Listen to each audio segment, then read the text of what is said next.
আসসালামু আলাইকুম ওয়া রাহমাতুল্লাহি ওয়া বারাকাতুহু। আলহামদুলিল্লাহ, আল্লাহ পাকের দরবারে লাখ কোটি শুকরিয়া জানাই।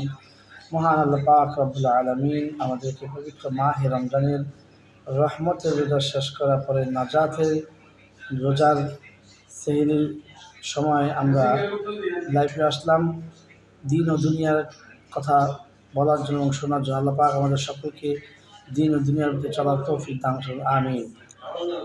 আল্লাহ পাক রব্বুল আলামিন বলছেন, বান্দা তুমি রমজান মাসে রোজা রাখো এবং শেষ সাথে কী করো? তাহাজ্জুদ নামাজ পড়ো। যদি রমজান মাসে তুমি রোজা রাখো আর শেষ সাথে তাহাজ্জুদ নামাজ পড়ো, তাহলে বান্দা তুমি মনে রেখো, তোমার যদি সাগর পরিমাণ গুনাহ হয় আমি আল্লাহ তোমাকে মাফ করে দেব। এবং তুমি রমজান মাসে কী করো? তুমি রমজান মাসে বেশি বেশি করে মানুষকে দান করো। তুমি দান করো, আর আল্লাহ পাক বলছে ইন্নামাল আমানু বিন্নিয়াত, নিয়ত অনুযায়ী বরকত। তুমি বান্দা দানের নিয়ত করো, আমি আল্লাহ তোমাকে ওখানে পর্যন্ত পৌঁছাই দেব। সেই জন্যে আমার মা বোনদেরকে বলি, মাহে রমজান আসতে চলে যাবে আমাদের মাঝে থেকে, 10টি রোজা হয়ে গেছে। তাই আমি বলতে চাই যে আমরা বেশি বেশি করে আল্লাহ পাকের কাছে ইবাদত বন্দেগী করি। সেহরি খাওয়ার সময় আগে উঠে 4 রাকাত 8 রাকাত আমরা তাহাজ্জুদ নামাজ পড়ি।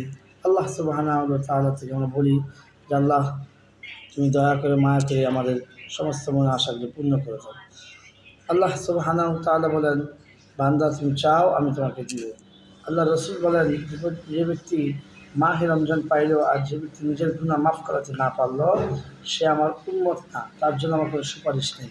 এত বড় কথা বলার পরেও আমরা কেন আল্লাহর প্রতি ঝুঁকি হই না? আমরা কেন আল্লাহ রসুলের প্রতি এখন আমরা হই না?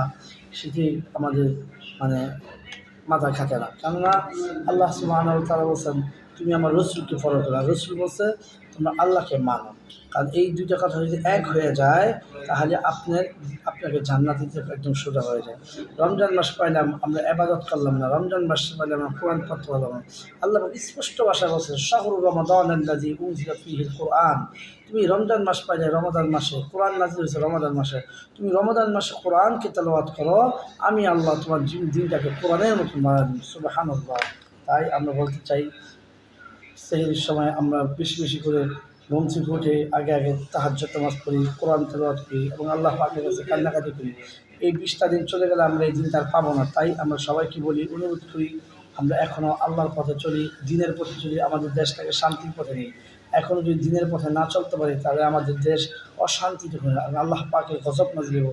আল্লাহ বলছেন, তোমরা কোরআনকে বলো। যে ব্যক্তি কোরআন পাইল এবং কোরআনকে আলমারির উপরে রেখে দিল, তার জন্য যে নির্ঘাত জাহান্নাম। আর যে ব্যক্তি কোরআন পাইল, কোরআনকে মহব্বত করলো, সে ব্যক্তির জন্য নির্ঘাত জান্নাত। কারণ